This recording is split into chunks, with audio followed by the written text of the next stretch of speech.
Chapter 23. And comes to grief in an affair of honor, and had to live through more than 2 weeks, as it happened, almost a month having elapsed since the liniment cake episode. It was high time for her to get into fresh trouble of some sort, little mistakes, such as absent-mindedly emptying a pan of skim milk into a basket of yarn balls in the pantry, instead of into the pig's bucket, and walking clean over the edge of the log bridge into brook, while wrapped in imaginative reverie, not really being worth counting. A week after the tea at the manse, Diana Barry gave a party, small and select, and assured Marilla, just the girls in our class. They had a very good time and nothing untoward happened until after tea, when they found themselves in the Barry garden, a little tired of all their games and ripe for any enticing form of mischief which might present itself. This presently took the form of daring. Daring was the fashionable amusement among the Avonlea small fry. Just then, it had begun among the boys, but soon spread to the girls, and all the silly things that were done in Avonlea that summer because the doers thereof were dared to do them would fill a book by themselves. First of all, Carrie Sloane dared Ruby Gillis to climb to a certain point in a huge old willow tree before the front door, which Ruby Gillis, albeit in mortal dread of the fat green caterpillars with which said tree was infested, and with the fear of her mother before her eyes if she should tear her new muslin dress, nimbly did, to the discomfiture of the aforesaid Carrie Sloane. Then Josie Pye dared Jane Andrews to hop on her left leg around the garden without stopping once, or putting her right foot to the ground, which Jane Andrews gamely tried to do, but gave out the third corner and had to confess herself defeated, Josie's triumph being rather more pronounced than good taste permitted, and Shirley dared her to walk along the top of the board fence which bounded the garden to the east. Now, to walk board fences requires more skill and steadiness of head and heel than one might suppose who has never tried it. But Josie Pye, if deficient in some qualities that make for popularity, had at least a natural and inborn gift duly cultivated for walking board fences. Josie walked the Barry fence with an airy unconcern which seemed to imply that a little thing like that wasn't worth a dare. Reluctant admiration greeted her exploit, for most of the other girls could appreciate it, having suffered many things themselves in their efforts to walk fences. Josie descended from her perch, flushed with victory, and darted a defiant glance at Anne, and tossed her red braids. "I don't think it's such a very wonderful thing to walk a little, low, board fence," she said. "I knew a girl in Marysville who could walk the ridgepole of a roof." "I don't believe it," said Josie flatly. "I don't believe anybody could walk a ridgepole." "You couldn't, anyhow?" "Couldn't I?" cried Anne rashly. "Then I dare you to do it," said Josie defiantly. "I dare you to climb up there and walk the ridgepole of Mr. Barry's kitchen roof." Anne turned pale, but there was clearly only one thing to be done. She walked toward the house, where a ladder was leaning against the kitchen roof. All the fifth-class girls said, "Oh!" partly in excitement, partly in dismay. "Don't you do it, Anne," entreated Diana. "You'll fall off and be killed." "Never mind, Josie Pye. It isn't fair to dare anybody to do anything so dangerous." "I must do it. My honor is at stake," said Anne solemnly. "I shall walk that ridgepole, Diana, or perish in the attempt. If I am killed, you are to have my pearl bead ring." And climbed the ladder amid breathless silence, gained the ridgepole, balanced herself uprightly on that precarious footing, and started to walk along it, dizzily conscious that she was uncomfortably high up in the world, and that walking ridgepoles was not a thing in which your imagination helped you out much. Nevertheless, she managed to take several steps before the catastrophe came. Then she swayed, lost her balance, stumbled, staggered, and fell, sliding down over the sun-baked roof and crashing off into the tangle of Virginia creeper beneath, all before the dismayed circle below could give a simultaneous, terrified shriek. If Anne had tumbled off the roof on the side up which she had ascended, Diana would probably have fallen heir to the pearl bead ring then and there. Fortunately, she fell on the other side, where the roof extended down over the porch, so nearly to the ground that a fall therefrom was a much less serious thing. Nevertheless, when Diana and the other girls had rushed frantically around the house, except Ruby Gillis, who remained as if rooted to the ground and went into hysterics, they found Anne lying all white and limp among the wreck and ruin of the Virginia creeper. "And are you killed?" shrieked Diana, throwing herself on her knees beside her friend. "Oh, and Dear, and speak just one word to me and tell me if you're killed." To the immense relief of all the girls, and especially of Josie Pye, who, in spite of lack of imagination, had been seized with horrible visions of a future branded as the girl who was the cause of Shirley's early and tragic death, and sat dizzily up and answered uncertainly, "No, Diana, I am not killed, but I think I am rendered unconscious." "Where?" sobbed Carrie Sloane. "Oh, wherein?" Before and could answer, Mrs. Barry appeared on the scene, at sight of her, and tried to scramble to her feet, but sank back again with a sharp little cry of pain. "What's the matter? Where have you hurt yourself?" demanded Mrs. Barry. "My ankle," gasped and, "Oh, Diana! Please find your father and ask him to take me home. I know I can never walk there. And I'm sure I couldn't hop so far on one foot when Jane couldn't even hop around the garden." Marilla was out in the orchard picking a panful of summer apples when she saw Mr. Barry coming over the log bridge and up the slope, with Mrs. Barry beside him and a whole procession of little girls trailing after him. In his arms he carried Anne, whose head lay limply against his shoulder. At that moment Marilla had a revelation. In the sudden stab of fear that pierced her very heart, she realized what it had come to mean to her.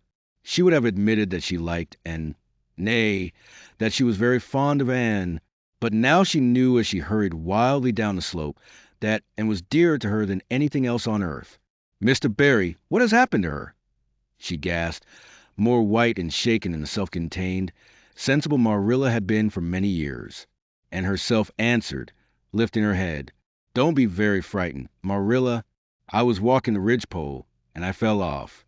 I expect I've sprained my ankle. But, Marilla, I might have broken my neck. Let us look on the bright side of things. I might have known you'd go and do something of the sort when I let you go to that party," said Marilla, sharp and shrewish in her very relief. "Bring her in here, Mr. Barry, and lay her on the sofa. Mercy me, the child has gone and fainted." It was quite true, overcome by the pain of her injury, and had one more of her wishes granted to her. She had fainted dead away. Matthew, hastily summoned from the harvest field, was straightway dispatched to the doctor, who in due time came, to discover that the injury was more serious than they had supposed. Anne's ankle was broken. That night, when Marilla went up to the east gable, where a white-faced girl was lying, a plaintive voice greeted her from the bed. "Aren't you very sorry for me, Marilla?" "It was your own fault," said Marilla, twitching down the blind and lighting a lamp. "And that is just why you should be sorry for me," said Anne, "because the thought that it is all my own fault is what makes it so hard. If I could blame it on anybody, I would feel so much better. But what would you have done, Marilla, if you had been dared to walk a ridgepole?" "I'd have stayed on good firm ground and let them dare away." "Such absurdity," said Marilla, and sighed. "But you have such strength of mind, Marilla." "I haven't. I just felt that I couldn't bear Josie Pye's scorn. She would have crowed over me all my life. And I think I have been punished so much that you needn't be very cross with me, Marilla. It's not a bit nice to faint, after all. And the doctor hurt me dreadfully when he was setting my ankle. I won't be able to go around for 6 or 7 weeks, and I'll miss the new lady teacher. She won't be new any more by the time I'm able to go to school. And Gil, everybody will get ahead of me in class. Oh, I am an afflicted mortal. But I'll try to bear it all bravely, if only you won't be cross with me, Marilla." There, I'm not cross," said Marilla. "You're an unlucky child, there's no doubt about that. But as you say, you'll have the suffering of it. Here now, try and eat some supper. Isn't it fortunate I've got such an imagination?" said Anne. "It will help me through splendidly, I expect. What do people who haven't any imagination do when they break their bones? Do you suppose, Marilla?" And had good reason to bless her imagination many a time and oft during the tedious 7 weeks that followed. But she was not solely dependent on it. She had many visitors, and not a day passed without one or more of the schoolgirls dropping in to bring her flowers and books and tell her all the happenings in the juvenile world of Avonlea. "Everybody has been so good and kind," Marilla sighed unhappily, on the day when she could first limp across the floor. "It isn't very pleasant to be laid up, but there is a bright side to it, Marilla. You find out how many friends you have. Why, even Superintendent Bell came to see me, and he's really a very fine man. Not a kindred spirit, of course. But still I like him, and I'm awfully sorry I ever criticized his prayers. I believe now he really does mean them, only he has got into the habit of saying them as if he didn't. He could get over that if he'd take a little trouble. I gave him a good broad hint. I told him how hard I try to make my own little private prayers interesting. He told me all about the time he broke his ankle when he was a boy. It does seem so strange to think of Superintendent Bell ever being a boy. Even my imagination has its limits, for I can't imagine that. When I try to imagine him as a boy, I see him with gray whiskers and spectacles, just as he looks in Sunday school, only small. Now, it's so easy to imagine Mrs. Allen as a little girl. Mrs. Allen has been to see me 14 times. Isn't that something to be proud of, Marilla? When a minister's wife has so many claims on her time. She is such a cheerful person to have visit you, too. She never tells you it's your own fault, and she hopes you'll be a better girl on account of it. Mrs. Lynde always told me that when she came to see me, and she said it in a kind of way that made me feel she might hope I'd be a better girl, but didn't really believe I would. Even Josie Pye came to see me. I received her as politely as I could, because I think she was sorry she dared me to walk a ridgepole. If I had been killed, she would have had to carry a dark burden of remorse all her life. Diana has been a faithful friend. She's been over every day to cheer my lonely pillow. But oh, I shall be so glad when I can go to school, for I've heard such exciting things about the new teacher. The girls all think she is perfectly sweet. Diana says she has the loveliest fair curly hair and such fascinating eyes. She dresses beautifully, and her sleeve puffs are bigger than anybody else's in Avonlea. Every other Friday afternoon she has recitations, and everybody has to say a piece or take part in a dialogue. Oh, it's just glorious to think of it. Josie Pye says she hates it, but that is just because Josie has so little imagination. Diana and Ruby Gillis and Jane Andrews are preparing a dialogue called A Morning Visit for next Friday. And the Friday afternoons, they don't have recitations. Miss Stacy takes them all to the woods for a field day, and they study ferns and flowers and birds. And they have physical culture exercises every morning and evening. Mrs. Lynde says she never heard of such goings-on, and it all comes of having a lady teacher. But I think it must be splendid, and I believe I shall find that Miss Stacy is a kindred spirit. There's one thing plain be seen in, said Marilla, and that is that your fall off the Barry roof hasn't injured your tongue at all.